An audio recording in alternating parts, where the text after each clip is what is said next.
Islamic life চ্যানেলে আপনাকে স্বাগতম। মরুভূমির রাতগুলো অদ্ভুত নীরব হয়। দূরে বালুর ঢেউ চাঁদের আলোয় রূপালী হয়ে ওঠে, আর খেজুর বাগানের পাতাগুলোতে যখন বাতাস লাগে তখন মনে হয় যেন কেউ ধীরে ধীরে পুরনো কোনো কাহিনী ফিস ফিস করে বলছে। আজ থেকে বহু শত বছর আগে আরবের দক্ষিণ প্রান্তে ছোট্ট এক গ্রাম ছিল, ওয়াদি সাফা। সেখানে বাস করত এক গরিব মানুষ, নাম তার সালিম ইবনে হাম্মাদ। সালিমের ছিল না উঁচু বংশ, না ছিল সোনা রূপা, না ছিল উটের বড় কাফেলা। গ্রামের শেষ প্রান্তে মাটির ছোট্ট একটি ঘরে সে থাকত তার অসুস্থ স্ত্রী মরিয়ম আর 7 বছরের ছেলে ইউসুফকে নিয়ে। তার সম্বল ছিল মাত্র 3টি জিনিস: একটি পুরনো কূপ, কয়েকটি খেজুর গাছ, আর আল্লাহর উপর অটুট ভরসা। গ্রামের লোকেরা প্রায়ই বলতো, সালিম, এত ঈমান দিয়ে পেট ভরে না।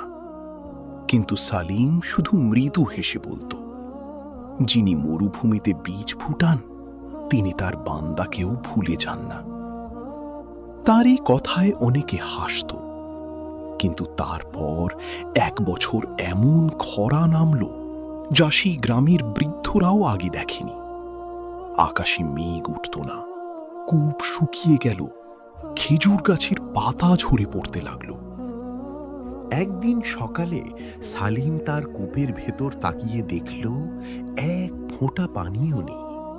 তার স্ত্রী মরিয়ম দুর্বল কণ্ঠে বলল, আমাদের ঘরে শেষ মুঠো আটা আছে।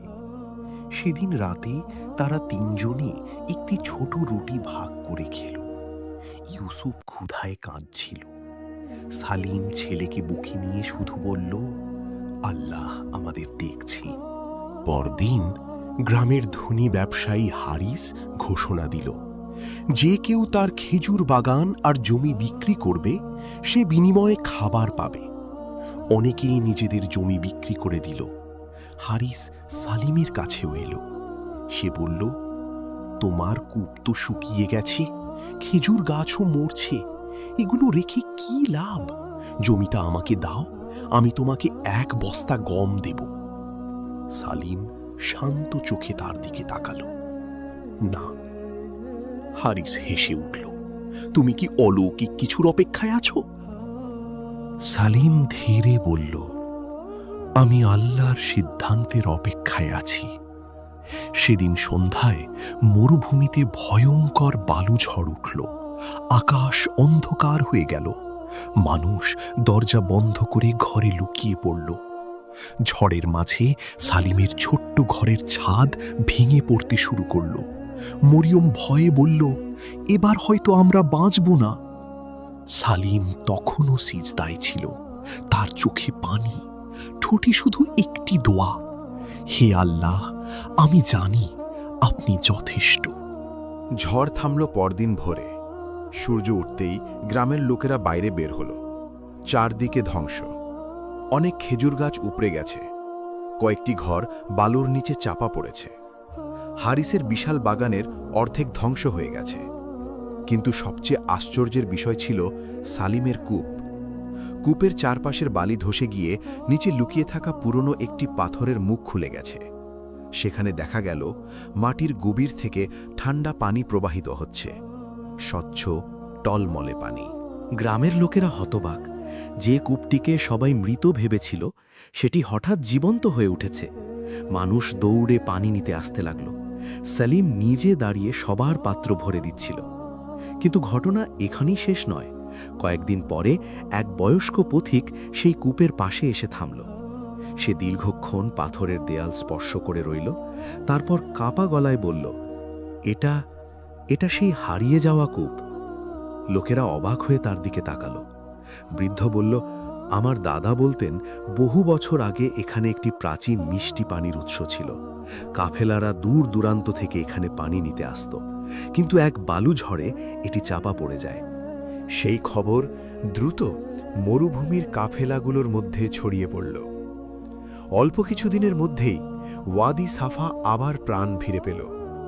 কাফেলারা সেখানে থামতে লাগল, বাণিজ্য শুরু হলো, মানুষ কাজ পেল, আর সেই কূপের মালিক ছিল সেই গরিব সালিম। কিন্তু সবচেয়ে বিস্ময়কর ঘটনা ঘটল এক রাতে। হারিস নিঃশব্দে সালিমের ঘরে এসে দাঁড়াল। তার চোখ লাল। সে কাঁপা কণ্ঠে বলল, আমি তোমাকে নিয়ে হাসতাম, অথচ আল্লাহ তোমাকে সম্মান দিলেন। সালিম কিছু বলল না। হারিস মাথা নিচু করে বলল, আমাকে শেখাও, কিভাবে একজন মানুষ এমন ভরসা রাখতে পারে। সালিম আকাশের দিকে তাকাল, তারপর ধীরে বলল, যেদিন মানুষ বুঝবে রিজিক কূপ থেকে আসে না, ব্যবসা থেকে আসে না, মানুষের হাত থেকেও আসে না, সবকিছু শুধু আল্লাহর কাছ থেকেই আসে, সেদিন তার হৃদয়ে ভয় থাকবে না। সেই রাতে মরুভূমির আকাশে অসংখ্য তারা জ্বলছিল, আর বহু দূর থেকে ভেসে আসছিল উটের ঘণ্টার শব্দ।